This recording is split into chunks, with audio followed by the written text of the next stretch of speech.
So I wanted to today share a bit about the metaverse and really come at it from a communications perspective and really talk about how we're gonna communicate in the metaverse, the role blockchain will play, the role that telecommunications will play, and just really wanted to run through that. So I mean, let's start with the question: what is the metaverse? Right. So what is the metaverse? So the metaverse is a virtual reality space, an environment where you can interact with in a the environment and with other users. So we see early iterations of Axie Infinity for the younger ones, Roblox, but it's really this virtual world where humans are interacting in this virtual world. In gaming, they're playing games in this virtual world. They're owning assets in this virtual world, and eventually there'll be business and transactions in this virtual world. And blockchain obviously is playing a role in that, or is cited to play a big role because of the decentralized nature of it and the ability for peer-to-peer. But I also believe that telecommunications will play a role as well.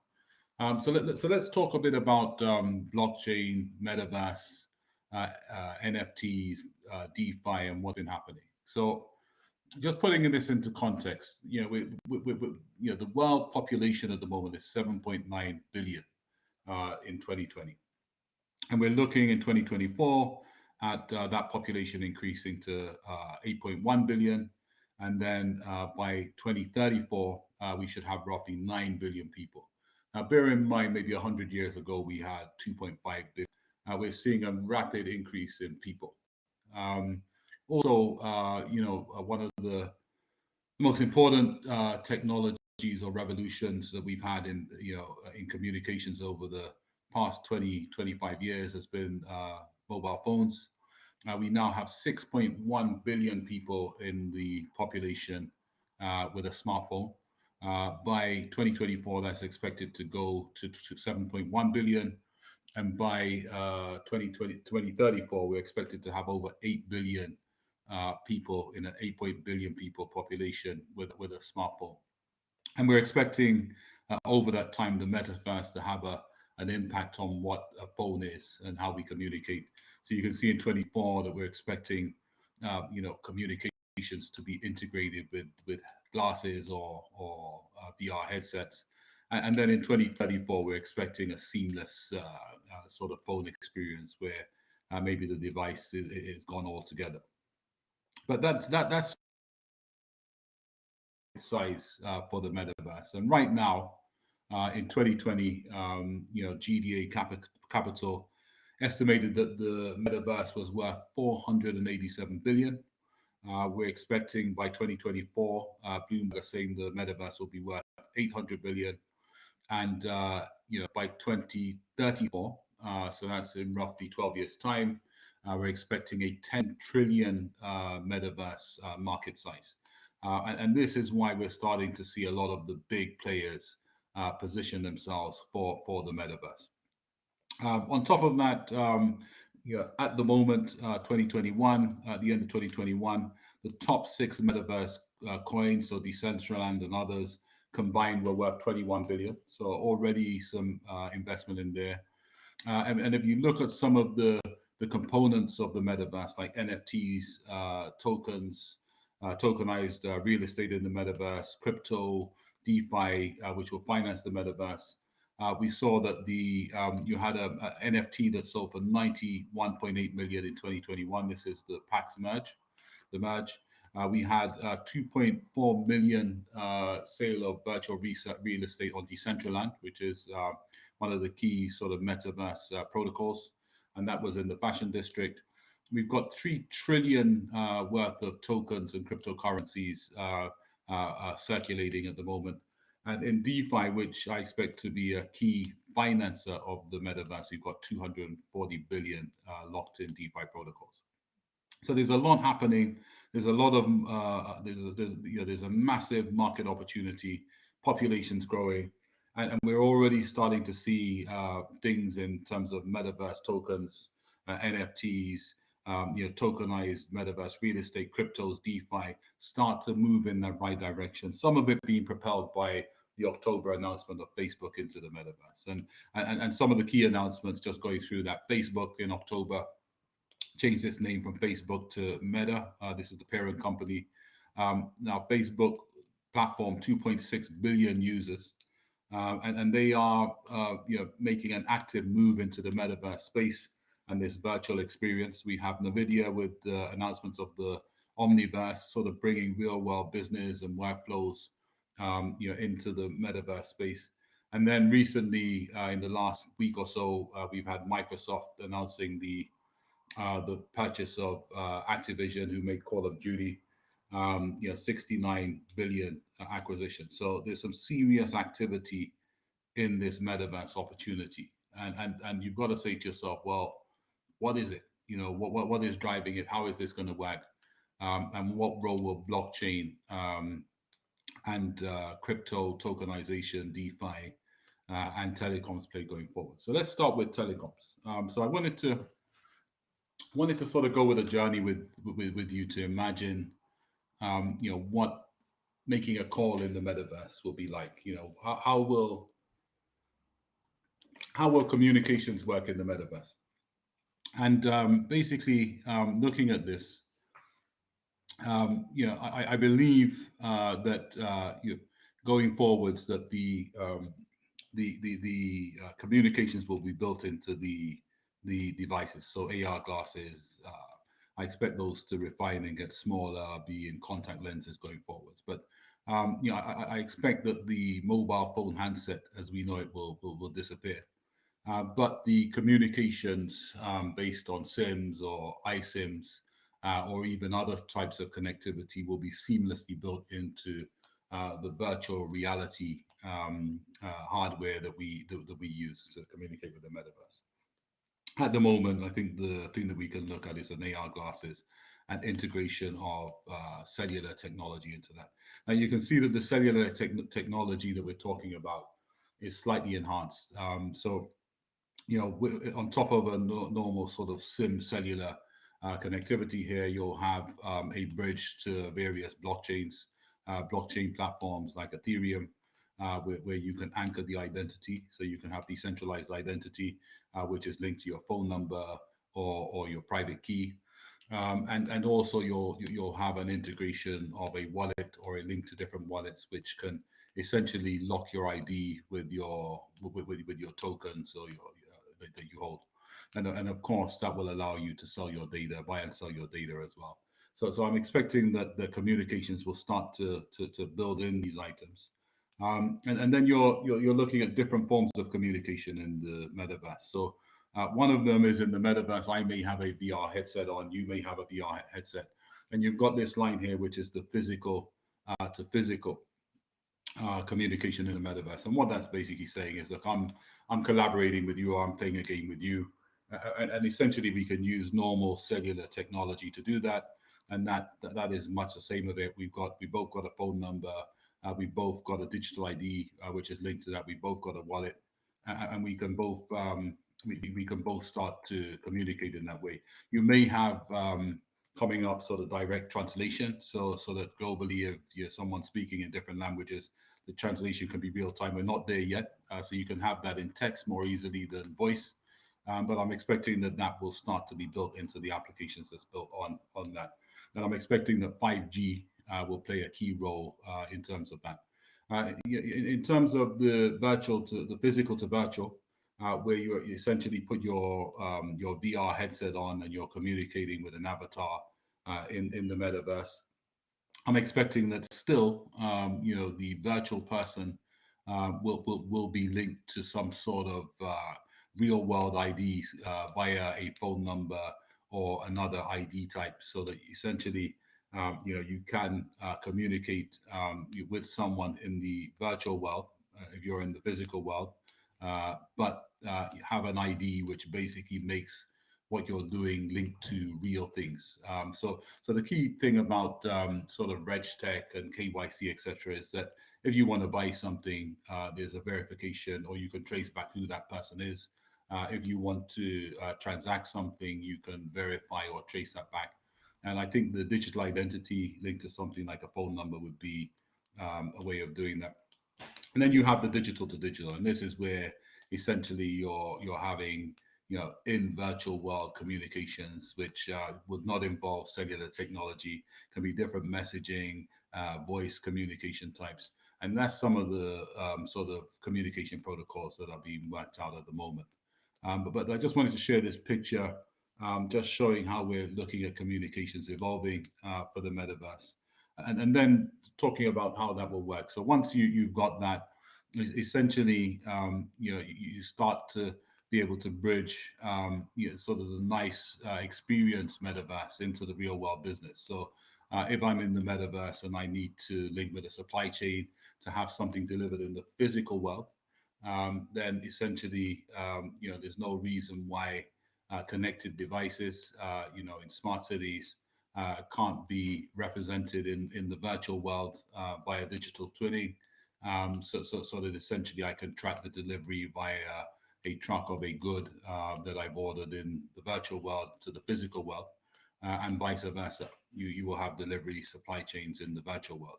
So it's really interesting to see, how can I get something delivered in the real world and in the virtual world, and how does that work?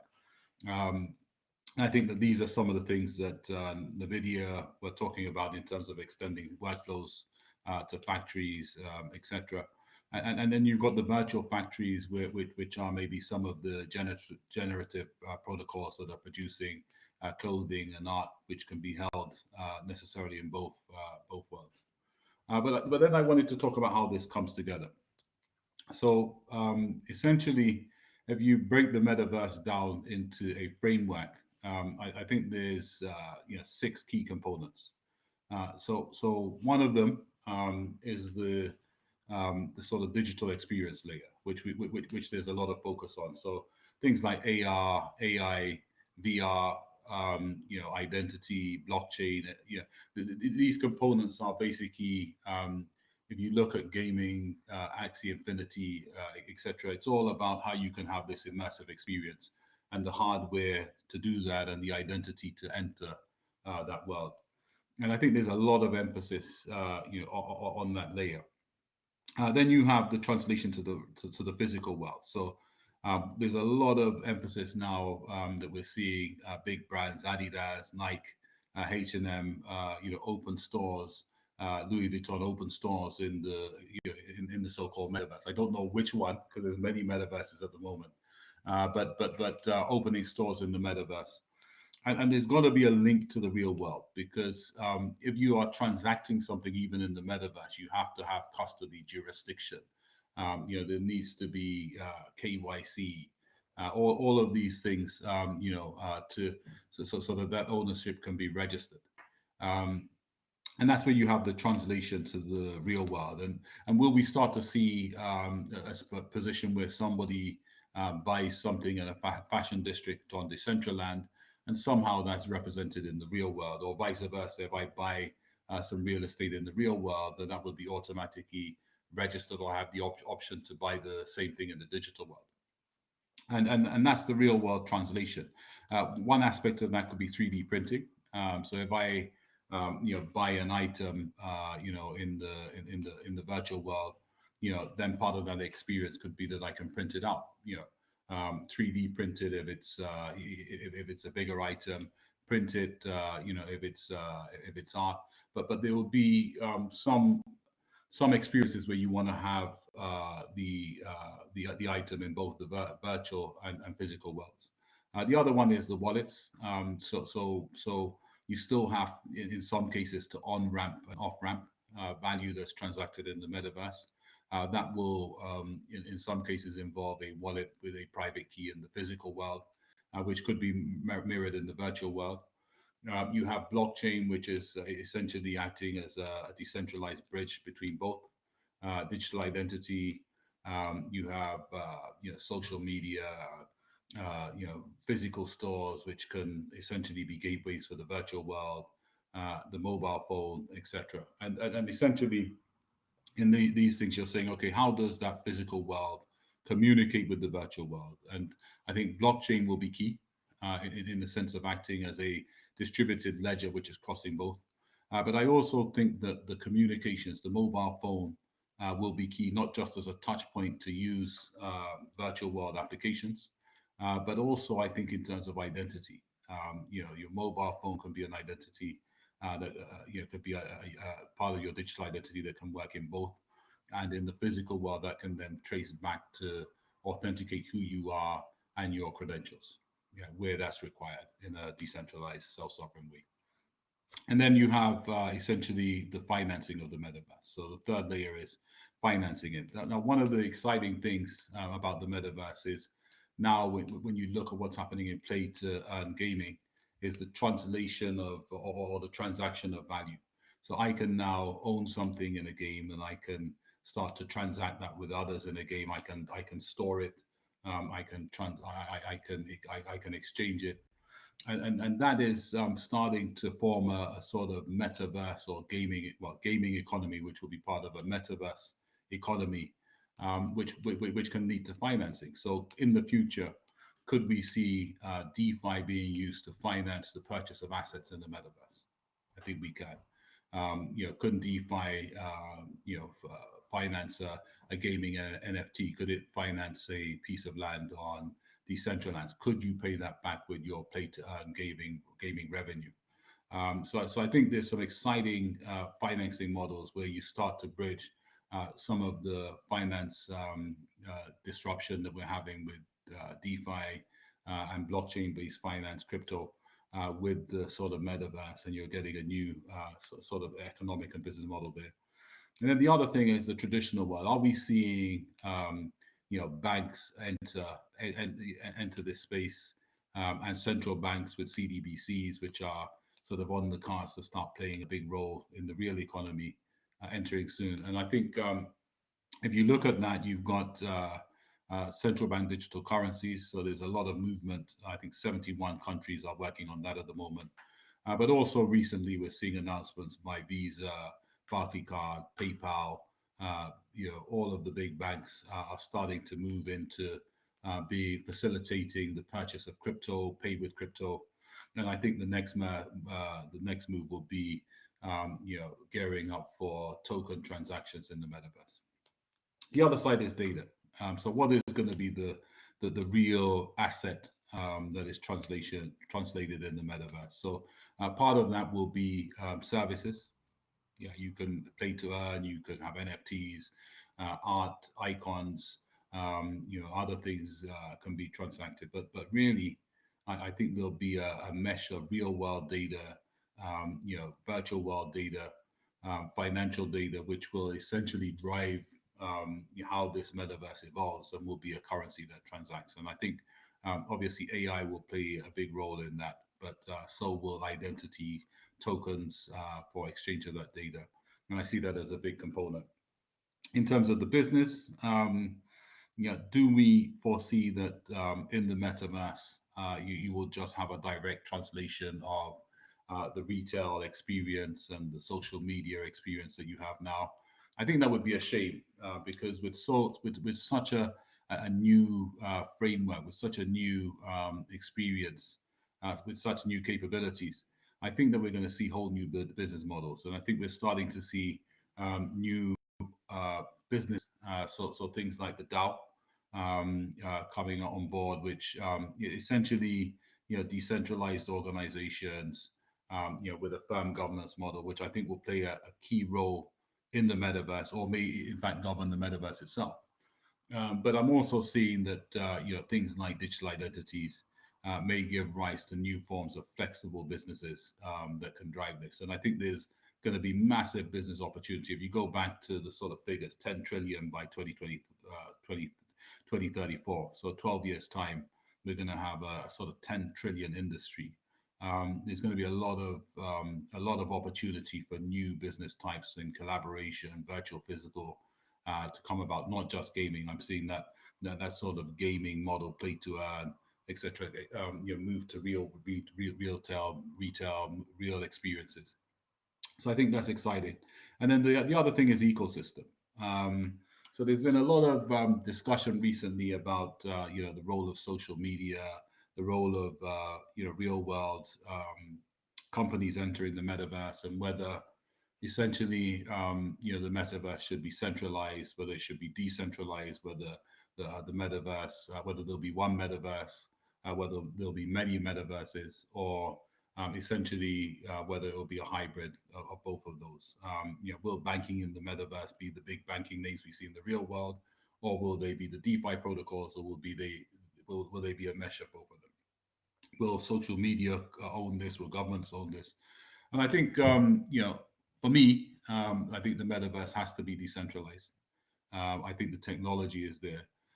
But I also believe that the social media ecosystems, I think there's nearly 4 billion users on social media can drive this to an extent, but they can't own it. And I also think that the 6.3 billion mobile phone users, is part of the ecosystem that can drive this as well. But for me, I think that the decentralized backbone that we're seeing driving blockchain, crypto, and DeFi, when you start linking that with digital identity, when you start linking that with a bigger population of users, will be critical to this. So that was sort of what I wanted to sort of cover on this. And in essence, the point I'm getting at is that there's a massive, the metaverse is the most exciting technological discussion point at the moment. The opportunity is absolutely massive.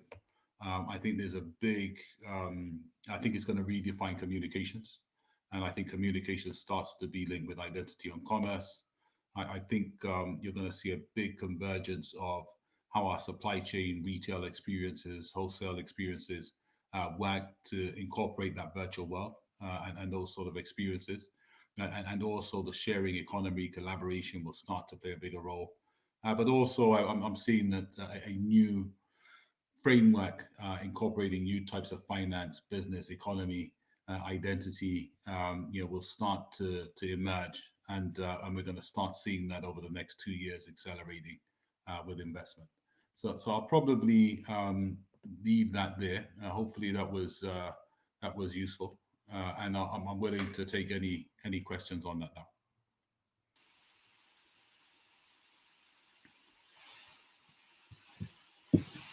So I look at the first one. So digital twin in healthcare, metaverse for sure. So Chloe, in terms of digital twins, I think this is massive, and I don't think it's getting in a lot of coverage. So if we look at it, IoT, I think in the next 5 to 7 years we're expecting 70 billion connected devices, and that will be absolutely critical that the data from those devices are part of the metaverse first, and they're already part of digital twins. And for example, how can I track my truck delivery of my goods that are being that I bought in the metaverse that I want to copy in the real world to my door? How can I again track the other way? Extend the supply chain the other way. So I think so I think that will be key going forwards. 2 years for acceleration. Yeah, I'm seeing that there's a big buzz. I mean, if we look at so this is for Trish. If we look at the last year or the last 2 years, where we look at the sort of crypto winter, it's going to be really interesting. Who would have thought that we would have a new financial system on DeFi that happened in a year that now has 240 billion locked in? I think the investment in metaverse is even more, because you've got the big mainstream names. DeFi happened against the odds, right? None of the big names were in it. In fact, they were stopping it. You couldn't advertise on social media. Now you have Facebook with 2.4 billion people. You've got Microsoft. You've got everybody moving into this metaverse. And I think the acceleration in the 2 years with the investment is going to be absolutely massive. I think some of the technology is not there yet, but we're going to see iterations of it happen over the next 2 years. The obstacles to the metaverse, again, I think there are some obstacles in the sense that some of the technology is not there. We don't know what the metaverse is going to be. Will it be one? Who's going to own it? How will it reflect the real world? How will the legal world work with that? How can you have a decentralized real world with government, centralized banks, centralized legal systems, borders and everything when you have a decentralized metaverse? And I think there's going to be a battle over the coming years for what that metaverse looks like we had with the internet. So I think those are some of the barriers, but I think the business opportunity of 10 trillion will sort that out. A crypto crash? I don't think it does. So I think the crypto crash, Bobby, was, we've had many of them. I think if you look at the cycle, anyone who's holding crypto now, we tend to buy the dip. But there's many crashes, and my argument is that it's not based on fundamentals. If you look at Ethereum, if you look at Uniswap, if you look at a lot of the projects, they're actually making money, right? Uber's not making money, but these guys are actually making money. So the crypto crash is not reflecting fundamentals. It's reflecting the sort of wider speculative investment market. But long term, I think the fundamentals, when you look at the NFTs on Ethereum, when you look at DeFi on Ethereum, are very positive. So I'm not expecting it to affect anything. Play to earn gaming, I think is shaping the way, and I'm very, very excited about it. I think the parallel ecosystem, Gustav. So if we're creating a parallel ecosystem in the metaverse, how do you vision power from physical world, policies, regulation? I think you just got to drive it through. So I think what we're seeing now with Decentraland, they're not raiding for regulation. They're just getting on with the protocol, and I think regulation will catch up. I think if we wait for regulation, we'll be here for 5 years. So Trish, Walmart entering the metaverse and claiming they'll start their own crypto, which would have to be centralized. Yeah. So there will be, when you see the incentives of 10 trillion in 12 years, there will be battles for the metaverse, as I said before. And you'll have a lot of the big organizations, social media, retailers trying to own it. I think the positive of the big companies is that it's bringing the right sort of investment and it's bringing the right sort of attention. But ultimately, you can't have one organization or social media company owning the metaverse. It's going to be too powerful. And this is where I think DAOs, blockchain, decentralization will level the playing field. What do you think will start? So this is, what do you think will start better, GameFi metaverse? Yeah, so I'm just sort of going through this. So decentralized metaverse is being centralized by Microsoft. Agreed.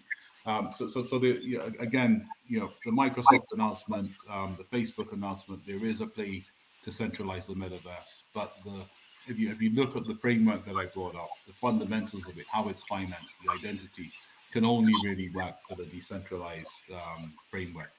Ethereum has grown, DeFi has grown, NFTs have grown in a decentralized way, because of the power of decentralizations and the underlying technologies, and I expect the same to happen for the metaverse. So I think we'll see some noise, but I think if you look at it, all of these organizations are now looking at blockchain, and they will move towards a public blockchain as we move forwards. In terms of Trish, employment, will it change employment? I think yes. So I think if you look at it, play to earn gaming, and some of the sort of other play to earn and influencers, even on social media, are changing the way things work. And I think that you'll see a shift of people being able to earn money in the virtual world, the physical world, or a combination of both. When you look at that, I see people more as businesses and not being employed going forwards. And I've got this concept in my head of a virtual business, where essentially people can pool their identities together to enter into temporary business contracts or address things in the metaverse or the virtual world or both. And I think we're going to see new forms of people engaging in business and employment from this for sure. David, do you hear us from? Where should we start on the metaverse? Web3, NFT, DeFi. I think all of those, Gustav. Delang. Yeah. So yeah. Ping me on that. But I see I see DeFi as a key means of raising funds for metaverse projects.